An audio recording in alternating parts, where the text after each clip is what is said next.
telo. Okay. Nitire mornwa penjo ka endi gi Charles koa Magari. Tony Trevor penjina senator ni katwako kodhi nyime maber. To gidhi kao ndamo mane ma Paul Charles koa Magari. Katwako kodhi kako paro. Ange Paul maber ahinya. Inge Paul. Paul ero konyo kuom penjo no endo. Gima timore owadwa Trevor en ni mokwongo an atiyo ne jopiny emondika tich be moro emo weche mwawacho matek gi eki to emrengo mwantie duond japiny man malo mogik en jakom Raila Amolo Odinga. Koro katwa gi kodhi maber obo miyowa direction kumwa chomo. To gi pacha kaka japiny gi gima nanyisi ni king'iyo gigo eko ma jo Kenya Kwanza okele mesa to gi gigo eko ma jo Azimio okele mesa. Anyisi ni gigo eko ma okele mesa gin gigo eko mantiere katiba. To gigo ma jo Azimio ma jo Kenya Kwanza thoro okele mesa gin moko man gi ng'ikruok moko e katiba. Kuom ranyisi giwacho ni wadwa go mbaka mar prime cabinet secretary. King'iyo kako mi president wachno endo mar loso ministry ene pend chike 132 kendo ene pend chike 153 gi 54.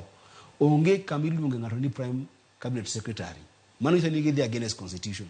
Giwacho mondo tigi gimo ni leader of opposition.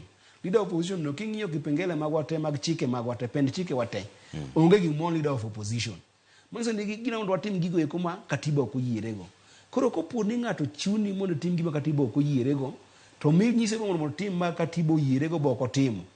Ang'o ma japiny nigo e lwete madipo nonyalo tiyogo. Mano mana pacha kapok jakom onyisowa pacha ma tiyogo en gino endo ma dho ngere luongo ni self determination. Iwinja maber. Ng'iyo ni ka an ayiera gi katiba to in ok iyieri gi katiba. Koro an gi right mara ma dak ki an kata dak kaka dwaro e piny madwaro. Mano katiba marwa oyie. King'iyo pend chike achiel mar katiba marwa kendo king'iyo UN Charter bende oyie ni kopo ni ok winjri ng'ato paro, especially ka paro no endo paro endo ma igeno e katiba to ng'at mowuoyo go kogeno e katiba to mi teko mar katiba nino iwuon ka achiel kod pend chike mag piny mangima madak ki in iwuon. Koro samoro jogi nyalo chuno mwachak paro kamano. To ok wago mondo wadhi paro machalo kamano endo nikech wate wa jo Kenya ni endi nyaka no wayude bang' wasunge wuok Kenya ka indi. Wate luchwa osechwere Kenya ka, rembo osechwere Kenya ka, piwang'wa osechwere Kenya ka indi, kwagero Kenya ni. Omiyo Kenya ni marwa wate wago mondo wadage gi kwe gi dongruok ka wajolore waduro ka jo Kenya. Lakini kochuno to samonya chuno Azimio mondo pach gi odhi kuma chal kamano nikech mane momiyo kata king'iyo gima nyicha wabirogo ma jakom nyicha obirogo miluongo ni tumechoka campaign kaka jo Azimio no wabirogo. Tumechoka no endo jose choko signature mokalo 8 million. To king'iyo system no endo ng'ama ndiko signature ne keto nyaka namba mar kura mare gi namba mar ID mare. Mano ne njago ombulu.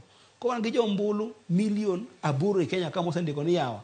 Wanto ka okudwa mondo wawinj wach ma katiba to koro wahul wanyalo dhi dak kendwa. Wayie weyo mondo kik ji remb ji chwe kik ji chwer mang'eny waber gi pacho wawuon. Mano to mana pacha wuon kalore gi weche kaka somo weche mag chike lakini chenro kata mowodhi go mbele kata mana guidance marwa. Duondwa mogik ma japiny omiyo teko mogik gi kura mokalo 7 million gi wiye. Kura go eko te ni wi jakom gi jalupne Mama Martha Karua kaachiel koda Kalonzo Musyoka. Sama koro gik nigigo eko gino tek gibo nyiso wa kumwa chomo. To mano to mana pacha. Ntiere jamigori ni maroka ilu ni Ken Adawo.